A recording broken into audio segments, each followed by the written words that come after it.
골다공증 예방 뼈를 두드리세요. 네, 5번째 동영상입니다. 5번째 동영상의 주제는 이렇습니다. 뼈를 두드리면서 꼭 해야 할 일이 무엇인지 그 점에 대해서 말씀드리겠습니다. 네, 그렇습니다. 제가 이런 질문을 많이 받습니다. 뼈만 두드리면 튼튼해집니까? 네, 너무너무 많은 질문을 받고 있는데요. 네, 아닙니다. 뼈 건강에 좋은 음식을 선택해서 섭취해야 됩니다. 왜요? 뼈를 갉아먹는 나쁜 음식이 우리 주변에 보면 너무너무 많기 때문에 그렇습니다. 자, 지하 주차장 기둥을 예로 들어서 설명드리겠습니다. 이 아파트나 빌라 지하 주차장 보면 기둥이 어떻습니까? 이런 모양이죠. 그래서 이제 이 기둥에는 철근, 그다음에 자갈과 모래, 시멘트, 그다음에 물 이렇게 배합해 가지고 만든 것이 기둥이잖아요. 그런데 규격품을 사용했을 때는 지진이 나도 끄떡 없습니다. 근데 규격품을 사용하지 않았을 때 지하 주차장 기둥은 이렇게 부서지고 망가져 버립니다. 사람의 뼈도 마찬가지입니다. 자, 이번엔 지진으로 쓰러진 아파트 예로 들어서 설명드리겠습니다. 자, 이거는 이제 일본에서 지진이 났을 때 이 아파트가 통째로 넘어가 버렸습니다. 쓰러진 거죠, 결국은. 그래서 이런 아파트는 어떻습니까? 철근, 규격품 사용했을까요? 아닐 겁니다. 자갈과 모래, 규격품 사용했을까요? 아닐 겁니다. 시멘트, 규격품 사용했을까요? 아닐 겁니다. 물 배합, 조물했을까요? 그렇지 않을 겁니다. 사람도 마찬가지입니다. 사람의 뼈는 섭취한 음식에 따라서 형성됩니다. 왜냐하면 이 뼈 재료는 음식입니다. 그래서 영양학에서 유명한 인물 계신데 이분이 로저 윌리엄 박사인데요.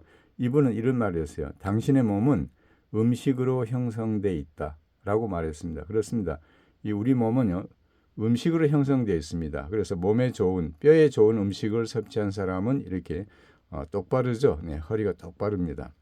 근데 이제 뼈에 나쁜 음식을 섭취하잖아요. 그러면 이제 골다공증이 오죠. 그러면 얼굴도 작아져요. 여기 머리 있죠. 머리 자체가 작아집니다. 그리고 이제 등은 구부정하게 구부러지고 이렇게 됩니다. 그리고 또 키도 작아지죠.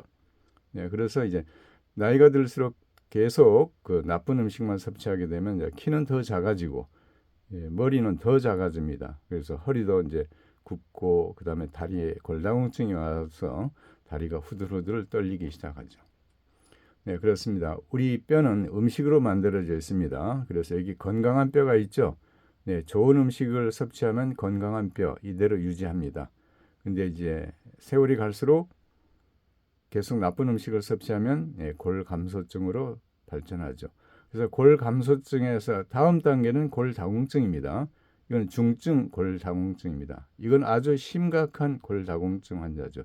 이 정도가 되면 엉덩방아 찌게 되면은 고관절 골절이 옵니다. 그래서 고관절 골절이 오면은 이제 심각하죠. 네, 고관절 골절로 입원한 사람 또는 침대에서 누워서 생활하면 10명 중에 7명 정도는 2년 이내에 사망한다는 그런 통계가 있습니다.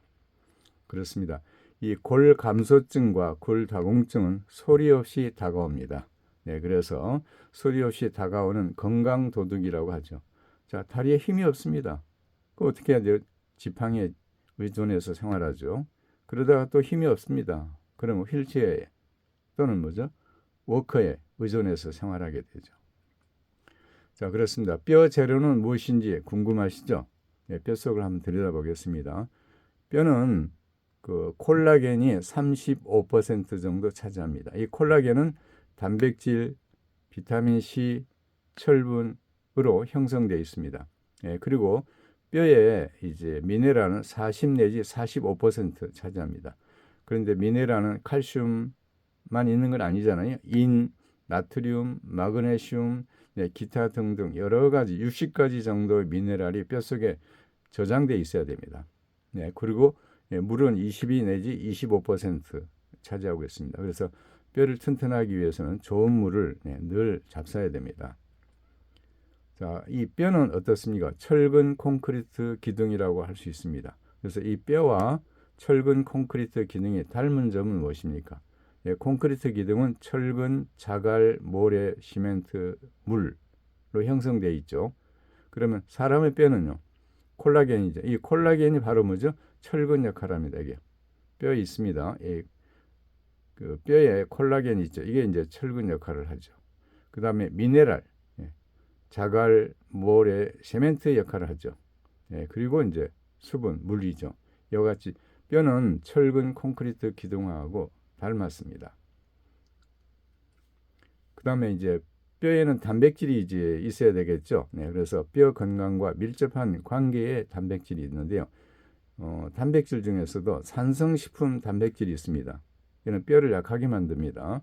그리고 뼈를 튼튼하게 만드는 단백질은 알칼리성 식품 단백질이 있습니다. 여기서 산성식품 단백질이란 고기를 말합니다. 고기에는 인이 너무너무 많이 들어있어요. 그래서 필요 이상으로 많이 들어있기 때문에 이 인이 몸으로 흡수되잖아요. 그럼 뼈 속에는 칼슘을 녹여냅니다.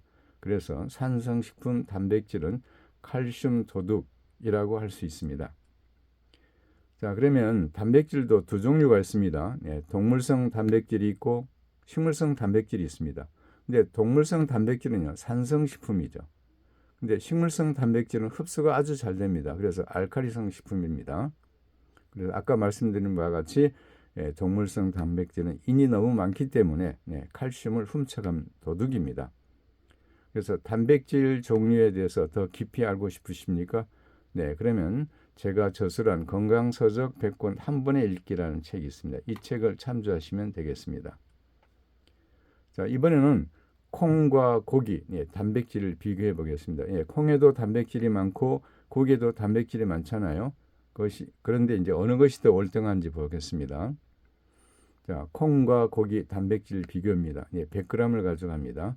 그래서 노란 콩, 메주콩에는 단백질이 36.2%, 그 다음에 한우 등심은 18.9%, 돼지 삼겹살은 22.7%. 그러고 보니까 어떻습니까? 단백질 면에 있어서는 노란 콩, 메주콩이 한우 등심보다 2배, 그렇죠? 그 다음에 돼지 삼겹살보다는 1.5배 더 많습니다. 근데 중요한 것은 섬유질입니다. 노란콩, 메주콩 있죠. 여기에는 섬유질이 25.6%, 그러니까 4분의 1이 섬유질이죠. 그래서 섬유질이 있기 때문에 몸에 흡수된 여러 가지 나쁜 것도 뭐죠? 흡수해서 배출시켜 버립니다. 그런데 이제 이 고기에는 섬유질이 없죠. 저기 화장실에 가서 대변을 넣게 되면은 고약한 냄새가 나죠. 그 냄새가 암모니아인데 섬유질이 없기 때문에 이 암모니아를 흡수를 하지를 못하죠. 그래서 흡수하지 못한 암모니아는 우리 몸으로 그대로 흡수가 됩니다. 그러나 노란콩 단백질은 섬유질이 있기 때문에 비록 암모니아가 생긴다 할지라도 흡수해서 배출시키는 역할을 하죠. 자, 그럼 같은 값이면 어느 것을 잡수시겠습니까? 이 자료는 농촌진흥청에서 2021년에 발표한 국가 표준 식품 성분표에 근거해서 제가 말씀드리고 있는 것입니다. 그러면 이제 이번은 콩과 고기, 미네랄 비교해 보겠습니다. 칼슘을 볼까요? 노란콩, 메주콩에는 260mg. 그런데 한우 등심은 8, 돼지 삼겹살 14. 이거 없는 거랑 마찬가지잖아요. 비교가 안 됩니다. 그 한우 등심보다는 노란콩이 뭐죠? 30배, 35배, 그죠? 35배 정도 들어 있습니다. 비교가 안 됩니다. 그다음에 마그네슘. 노란콩은 256mg, 한우 등심 19, 돼지 삼겹살 22. 비교가 안 되죠. 그다음에 철분도 보실까요? 노란콩에는 6.6, 그다음에 한우 등심 2.9, 돼지 삼겹살 0.6. 비교가 안 됩니다. 철분이 부족하면 피를 못 만들잖아요. 그리고 칼슘과 마그네슘이 부족하면 당뇨가 옵니다. 그래서 당뇨를 예방하기 위해서는요, 이 노란콩, 메주콩을 잡수지 않고는 결코 치유할 수가 없습니다. 이번은 콩과 쌀을 비교해 보겠습니다. 노란 콩에는 칼슘이 260mg, 그 다음에 현미에는 14mg, 흰 쌀에는 2mg, 그 다음에 마그네슘도 볼까요? 현미에는 123, 흰 쌀에는 3, 비교가 안 되죠. 그 다음에 철분은 1.05, 여기는 0.02, 거의 없는 거랑 마찬가지입니다. 이와 같이 우리의 건강을 위해서는 현미밥을 드시겠어요? 흰쌀밥을 드시겠어요? 같은 값이면 현미를 드시는 것이 뼈 건강에 좋습니다. 이번에 이제 콩 종류만 쭉 나열해 봤습니다. 노란콩, 메주콩에는 칼슘이 260mg, 마그네슘 256, 철분 6.6이잖아요. 그런데 밤콩이 있습니다. 호랑이 콩이라고 그러죠. 그 얼룩얼룩한 무늬가 있는 콩. 이제 칼슘이 239, 서리태 검은 콩은 221, 쥐눈이 콩, 약콩은 212, 동북콩은 27mg. 그래서 같은 값이면 칼슘이 많은 이러한 콩을 밥에 넣어서 잡수시면 좋습니다. 마그네슘도 마찬가지죠. 서리태는 243, 쥐눈이 콩은 211, 동북콩은 81. 이렇게 해서 비교할 수 있습니다. 그 다음에 철분도 마찬가지죠. 밤콩은 8.1, 서리태 2.7, 쥐눈이 콩 8.1, 동북콩 2.5. 그래서 철분이 가장 많은 콩은 또 호랑이 콩입니다. 그죠? 그래서 피를 만들기 위해서는 철분이 반드시 있어야 되죠. 또 뼈를 튼튼하게 하는데도 철분이 반드시 있어야 됩니다. 그 다음에 이제 콩 종류를 또 해봤습니다. 노란 콩은 칼슘이 260, 그 다음에 수입한 병아리 콩 있죠.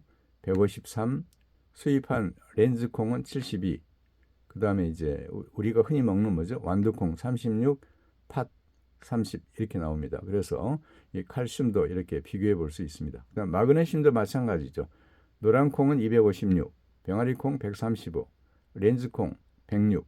네, 철분도 마찬가지죠. 노란 콩 6.6, 수입한 병아리 콩은 4.7, 렌즈 콩은 7.1입니다. 그래서 같은 값이면 국내산 콩을 드시도록 제가 권유해 드립니다. 자, 제가 꼭 많은 질문을 받는데요. 뼈만 두드리면 튼튼해집니까? 네, 결코 그렇지 않습니다. 현재 드시고 계시는 산성식품의 식생활을 이걸 확 바꿔야 됩니다. 칼슘이 풍부한 식생활 위주로 바꾸되 식물성 위주의 알칼리성 식품을 섭취하도록 제가 적극적으로 권해드립니다. 그렇습니다. 이렇게 식생활을 바꾸잖아요. 그러면 뼈만 튼튼해지는 것이 아니라 전신의 건강이 눈에 띄게 좋아집니다.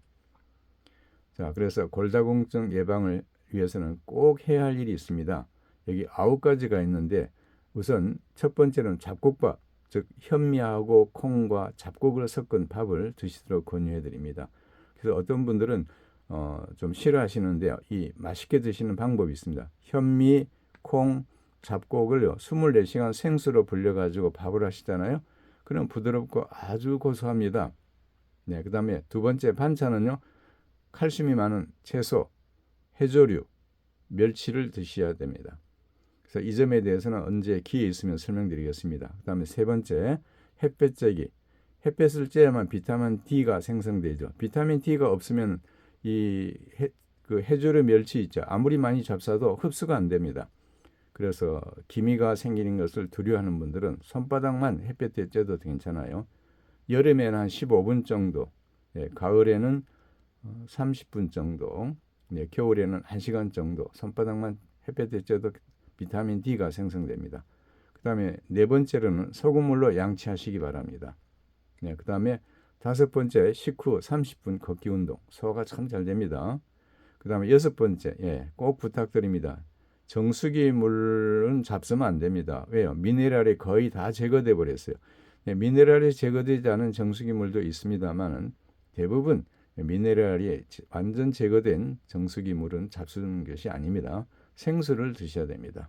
그리고 일곱 번째, 식사 30분 전에 소금 0.1% 정도 혼합한 생수를 2잔 정도 마시기 바랍니다. 자, 이것은 1.8리터 페트병 있죠. 거기에다가 차숟갈로 소금 하나를 타시면은 0.1 내지 0.2가 됩니다. 그래서 이 2잔을 식사 전 30분 전에 잡수시면은 식후에 식곤증이 줄어들고 또 소화도 아주 잘 됩니다. 네, 그리고 여덟 번째, 음식을 너무 싱겁게 드시면 안 됩니다. 네, 자세한 점은 나중에 말씀드리겠습니다. 그리고 아홉 번째, 일주일에 한 번 섭씨 42도 온수에다가 15분 정도 또는 20분까지 목욕을 하시기 바랍니다. 아주 뼈가 튼튼해지는데 많은 역할을 합니다. 이 일주일에 한 번 정도씩 섭씨 42도 온수에 목욕을 하잖아요. 그럼 뼈만 튼튼해지는 것이 아니라 연골도 재생된다라는 논문이 계속 발표되고 있습니다. 네, 그럼 다음 동영상 소개해 드리겠습니다. 뼈는 왜 미네랄 비축 저장고인지 궁금하시죠? 네, 그래서 106번 동영상에서 말씀드리고요. 뼈 두드리기 준비 자세는 107번 동영상에서 설명드리겠습니다만 노인대학 학생분들께 추가로 말씀드릴 것이 있습니다. 예, 동영상 목록을 한꺼번에 볼 수 없느냐라고 저에게 종종 질문을 많이 하시는데요. 이 동영상 보실 때요, 이 제 얼굴을 상징하는 이 캐릭터가 있습니다. 이것을 손가락으로요 툭 칩니다. 예, 그러게 되면 동영상 목록이 한꺼번에 떠오릅니다. 그래서 여기서 이제 골라서 보실 수가 있죠. 그렇습니다. 다음 동영상 아까 말씀드린 바와 같이 뼈는 왜 미네랄 비축 저장고인지 궁금하시죠? 네, 그 점은 106번 동영상에서 상세하게 설명드리겠습니다. 네, 끝까지 시청하시느라고 수고 많이 하셨습니다. 감사합니다.